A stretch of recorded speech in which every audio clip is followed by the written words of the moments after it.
오늘은 마태복음 5번째 시간 부활절 예수님이 주시는 샬롬, 예수님이 주시는 샬롬이란 제목으로 하나님 말씀 나누겠습니다. 사랑하는 친구들, 부활절 하면 떠오르는 이미지가 있나요?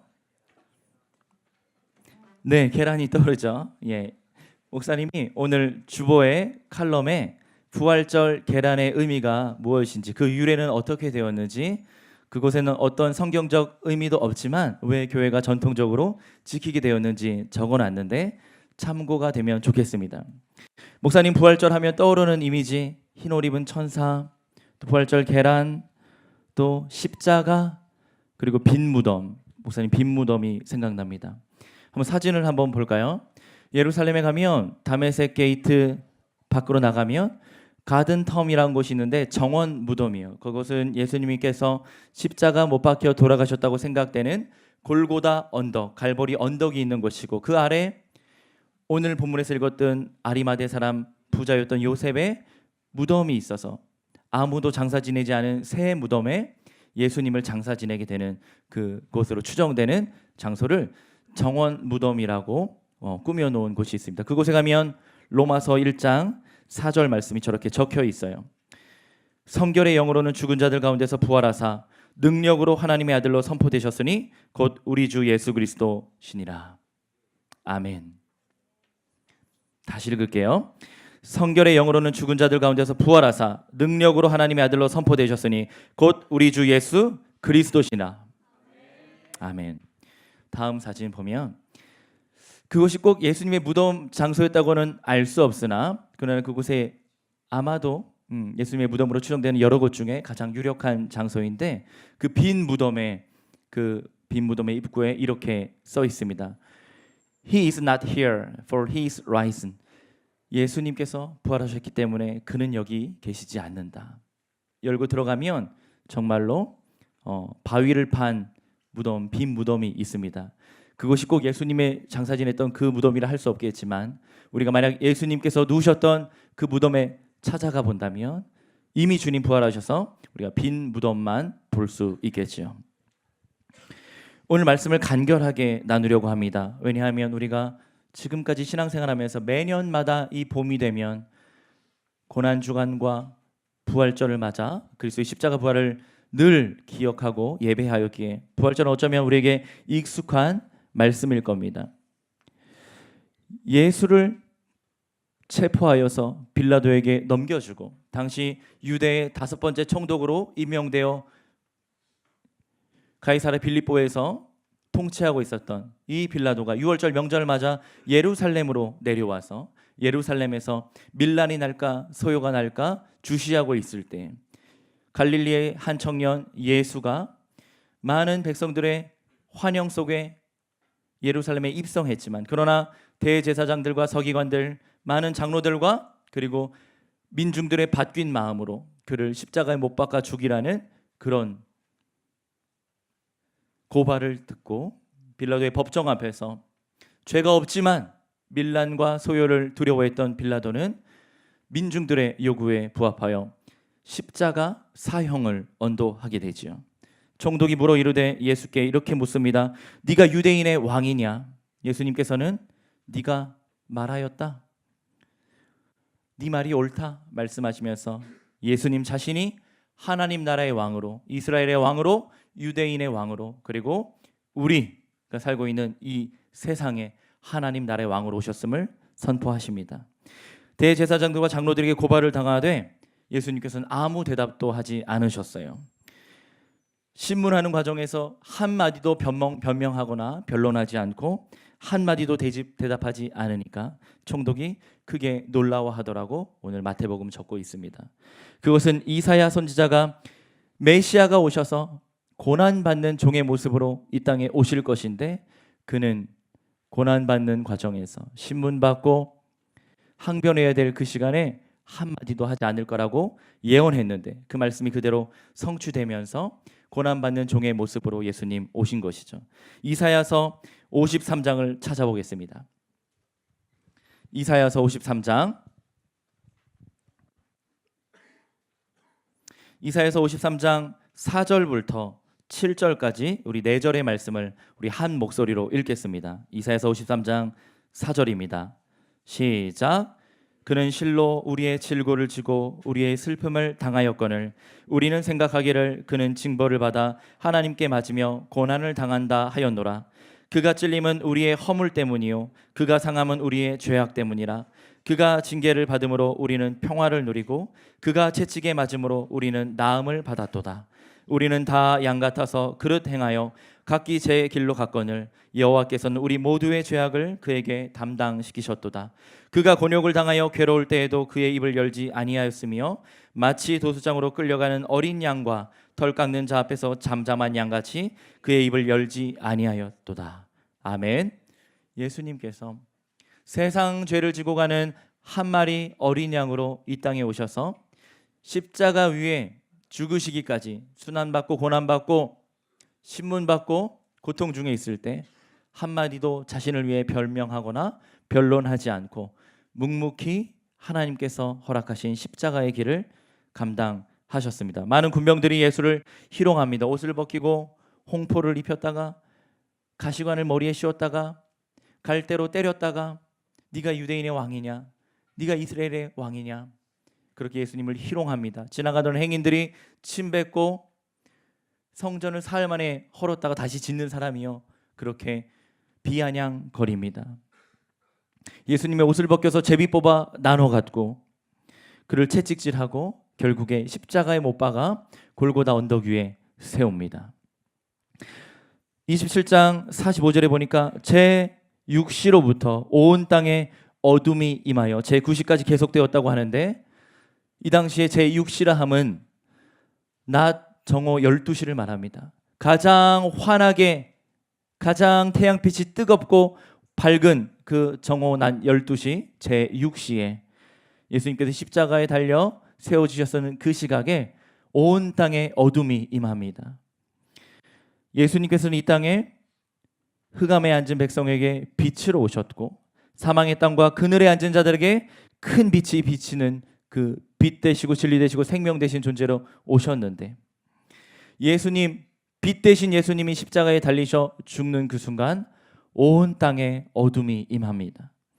예수께서 또 말씀하여 이르시되 나는 세상의 빛이니 나를 따르는 자는 어둠에 다니지 아니하고 생명의 빛을 얻으리라. 나는 빛으로 세상에 왔나니 물은 나를 믿는 자로 어둠에 거하지 않게 하려 함이로다. 이 땅에 빛으로 오신 예수님께서 십자가에 달리신 그 시간 운명하시는 그 시각 온 세상에 어둠이 임합니다. 우리 인생도 마찬가지입니다. 우리 인생 가운데 진리의 빛으로 오신 예수님이 없으면 우리는 밝음 중에 있고 형광등 아래 있고 태양 아래 살더라도 우리의 인생은 어둠과 암흑 사망의 그늘에 놓인 것입니다. 왜냐하면 예수님께서 세상의 빛으로 오셨고 주님을 영접하는 자에게 어둠에 거하지 아니하고 영원한 빛에 거할 거라고 약속해 주셨기 때문입니다. 예수님은 십자가 위에서 7마디를 하시는데 그것을 우리가 가상 7원이라고 합니다. 그 중에 한 마디가 엘리 엘리 라마 사박다니 나의 하나님 어찌하여 나를 버리십니까? 예수님께서 인간의 몸으로 오셨기에 십자가 위에서 극심한 고통을 느끼며 하나님을 찾고 그러나 나의 뜻이 아니라 아버지의 원대로 되길 원한다고 기도하신 예수님은 순종하는 마음으로 죽기까지 충성하시는 마음으로 십자가에서 운명하십니다. 예수께서 다시 크게 소리를 지르시고 영혼이 떠납니다. 예수님께서 죽는 그 순간 구약의 율법에 따라 예루살렘에 세워진 그 성전에 성전 뜰을 지나 성소를 지나 성소와 지성소를 가르는 그 휘장이 있고 그 휘장을 지나면 지성소 안으로 들어가는데 하나님의 임재의 상징 가장 거룩한 처소였던 지성소 깊숙한 곳 하나님의 말씀 십계명이 새겨진 율법의 두 돌판이 놓여져 있는 그 법궤 하나님의 임재의 상징이었던 그 법궤가 놓여진 지성소로 들어가는 성소의 휘장이 위로부터 아래로 쭉 찢어집니다. 그러므로 예수님께서 십자가에서 자기 몸을 찢으심으로 예수님은 죄인 되었던 우리와 하나님과의 갈라져 있던 그 사이를 예수님의 그 몸과 그 십자가가 다리가 되어서 브릿지가 되어서 죄인인 우리를 정결케 하시고 거룩하신 하나님께로 나아갈 수 있는 지성소의 문을 활짝 열어주셨습니다. 이때 땅이 진동하며 바위가 터지고 무덤이 열리며 자던 성도의 많은 몸이 일어나서 성도들의 몸의 부활을 경험하게 됩니다. 이 모든 장면을 지켜보고 있던 한 백부장은 이렇게 고백합니다.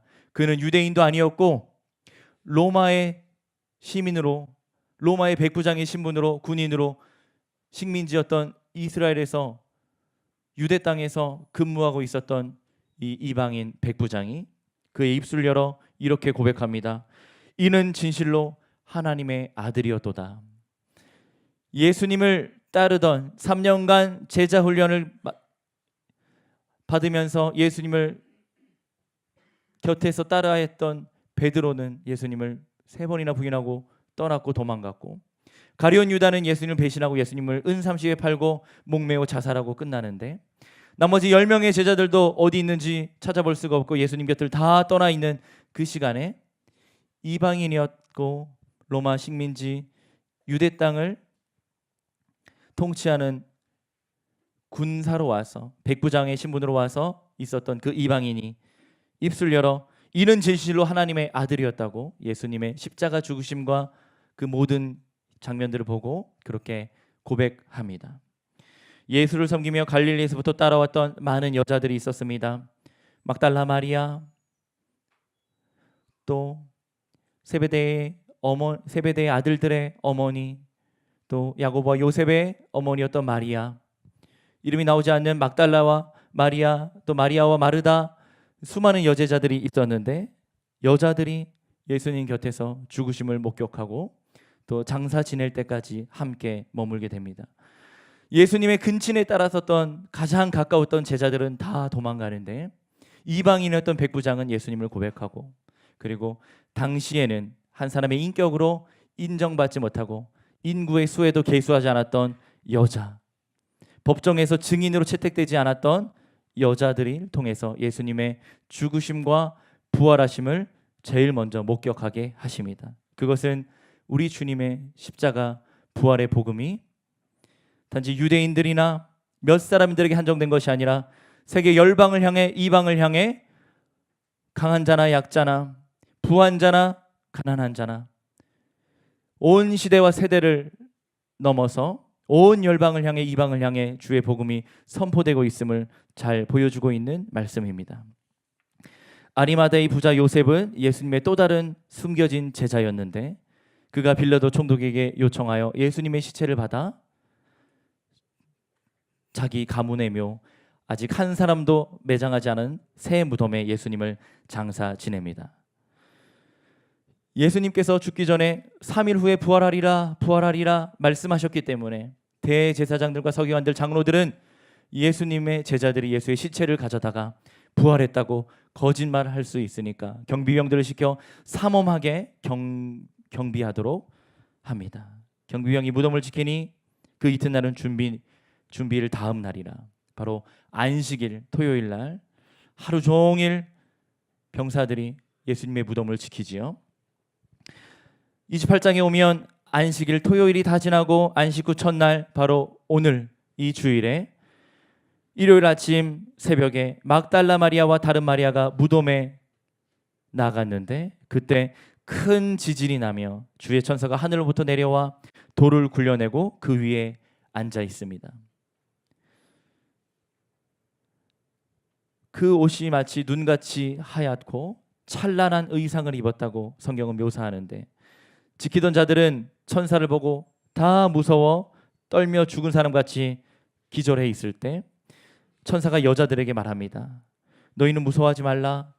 십자가에 못 박히신 예수를 너희가 찾는 줄 내가 안다. 그런데 그 주님께서 여기 계시지 않고 그가 이전에 말씀하셨던 대로, 약속하셨던 대로 이미 살아나셨고 제자들을 갈릴리에서 만날 것이다. 그리고 그가 누우셨던 곳을 보라 하며 빈 무덤을 보여줍니다. 그 여자들이 무서움과 동시에 예수님 부활하셨다는 소식을 듣고 큰 기쁨을 안고 있을 때에 예수님께서 그들을 만나서 그 여자들 앞에 나타나서 이렇게 인사하십니다. 샬롬, 너희가 평안하냐? 너희에게 평안이 있을지어다. 평강이 있을지어다. 샬롬 인사하십니다. 여자들이 나아가 예수님의 발을 붙잡고 경배하니 예수님께서 무서워하지 말라. 가서 내 형제들, 나의 제자들에게 갈릴리에서 나를 만날 거라고 이야기하라고 말씀하시고 예수님 떠나십니다. 그리고 그 후에 갈릴리에서 제자들을 만나시죠. 예수님의 부활의 증인들이 있습니다. 고린도전서 15장 말씀을 찾아보겠습니다. 예수님 부활하신 것을 이 몇 명의 여자들만 본 것이 아니라 갈릴리에서 11명의 제자들만 예수님을 목격한 것 아니라 수백 명의 사람들이 거룩한 성 예루살렘 성에서 예수님 승천하시는 그 감람산에서 갈릴리 땅에서 예수님의 부활을 목격합니다. 예수님 부활하셔서 우리와 동일한 몸을 가지고 계신 것을 목격하고 구름 위로 하늘로 승천하신 것을 목격하게 되죠. 고린도전서 15장 우리 1절부터 8절까지 우리 15장 3절부터 8절까지 우리 한 목소리를 읽어보겠습니다. 고린도전서 15장 3절입니다. 시작. 내가 받은 것을 먼저 너희에게 전하였노니 이는 성경대로 그리스도께서 우리 죄를 위하여 죽으시고 장사 지난 바 되셨다가 성경대로 사흘 만에 다시 살아나사 게바에게 보이시고 후에 12제자에게와 그 후에 500의 형제에게 일시에 보이셨나니 그 중에 지금까지 대사도는 살아있고 어떤 사람은 잠들었으며 그 후에 야고보에게 보이셨으며 그 후에 모든 사도에게와 맨 나중에 만삭되지 못하여 난 자 같은 내게도 보이셨느니라. 아멘. 게바는 베드로니까 12제자에게 속하고요. 가룟 유다는 이미 죽었지만 사도행전 1, 2장에 보면 가룟 유다의 빈자리를 대신하여 마띠아라고 하는 제자를 세워 12제자를 만드시죠. 12제자에게와 500여 형제들에게와 그리고 예수님의 친동생 야고보와 맨 나중에 만삭되지 못하여 난 자 같은 사도 바울에게까지 이렇게 숫자를 헤아려 보면 514명의 부활의 증인이 있습니다. 500여 명이라고 했으니까 그보다 많겠죠. 그리고 마태복음 28장에서 확인한 마리아와 또 다른 마리아 2명의 여자들을 포함한다면 우리는 숫자적으로 516명 이상의 부활의 증인들을 볼 수 있습니다. 이들은 2000년 전 유대 땅에 살면서 예수님의 십자가 죽으심과 부활하신 몸을 직접 목격한 부활의 증인들입니다. 마태복음 28장 마지막에 예수님께서 다시 갈릴리에 가셔서 약속한 장소에서 그 산 위에서 제자들을 만나시고 제자들에게 마지막 자신의 부활의 몸을 보여주시며 사명을 주시는데 이것을 우리는 대위임령, 지상명령이라고 합니다. 우리 마태복음 28장 18절에서 20절 우리 마지막 구절인데요. 예수님께서 우리를 향하여 내리신 명령이기도 합니다. 고린도전서에 의하면 516명 그 밖에 여자들 포함해서 500여 명 이상의 부활의 증인이 있었지만 오늘 예수님께서는 우리 삶 가운데 찾아오셔서 죽은 것 같았던 내 인생, 죄와 사망의 권세에 놓여 있었던 내 인생에 찾아오셔서 부활하신 주님의 생명을 우리에게 주셨습니다. 우리가 그 의미를 되새기며 아까 주님의 살과 피를 기념하여 십자가 고난과 부활을 기념하여 성찬도 나누었는데 우리가 다 그리스도의 부활의 증인인 줄 믿습니다. 우리가 모두 다 예수 그리스도의 십자가 복음에 그리고 주님의 부활의 증인으로 살아가야 될 그리스도의 제자인 줄 믿습니다. 그 제자들에게 주신 예수님의 마지막 명령 우리 마태복음 28장 18절에서 20절 말씀 우리 함께 읽겠습니다. 시작.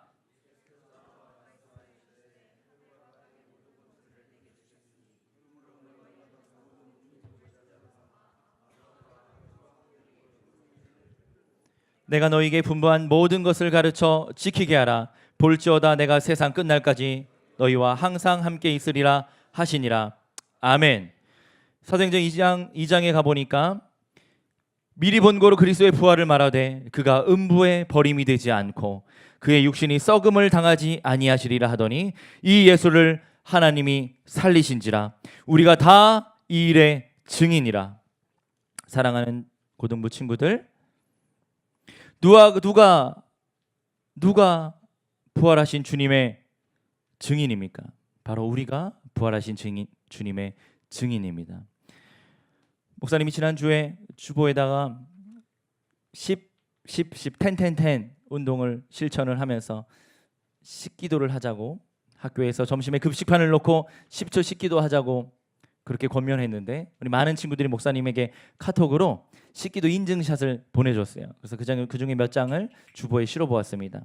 별거 아닌 것 같지만 학교에서 친구들과 선생님이 있는 그 학교 식당 교실에 앉아서 10초 동안 식기도 하면서 내 신앙을 고백하고 감사기도 하고 밥을 먹는다는 것조차 실제 해보려고 하니까 잘 되지 않고, 그 실천을 위해서 엄청난 용기와 또 결단이 필요한 것을 경험한 친구들이 있을 것 같습니다. 혹 용기가 안 나고 혹 까먹어서 그러지 못했다면, 별거 아닌 것 같지만 사소한 것 같지만 내 일상의 삶 가운데 예수님을 나의 주 되심으로, 나의 주인 되시고 나의 구원자 되심을 고백하면서 실천에 동참하고, 단지 식기도가 아니라 우리의 일상의 삶이 하나님께 드려지는 온전한 예배, 온전한 기도와 같은 삶이 되시기를 예수님의 이름으로 축복합니다. 누가 부활하신 주님의 증인입니까? 누가 증인으로 살겠습니까? 목사님이 이렇게 묻겠습니다. 누가 부활하신 주님의 증인으로 살겠습니까? 물어보면 우리 친구들이 손을 들고 제가 가겠습니다. 제가 세상으로, 제가 학교로, 그리스도의 부활의 증인으로 제가 가겠습니다. 대답하면 좋겠습니다. 우리가 오늘 예배를 마치면 반별로, 학년별로, 하계동으로, 은행사거리로, 또 저기 서울시립미술관에 있는 공원으로 나가서 부활절 계란을 들고 복음을 전하러 나갈 텐데, 우리 입술 열어 그리스도의 복음을 상세하게 전할 수도 있지만, 오늘 특별히 부활절 계란을 들고 예수님 부활하셨습니다, 예수 믿고 구원 받으세요, 그렇게 복음을 전하면 좋겠습니다. 그리고 밖에서 서로 기도하고 축복하고 그렇게 헤어지게 될 텐데, 우리 밖으로 나갑시다.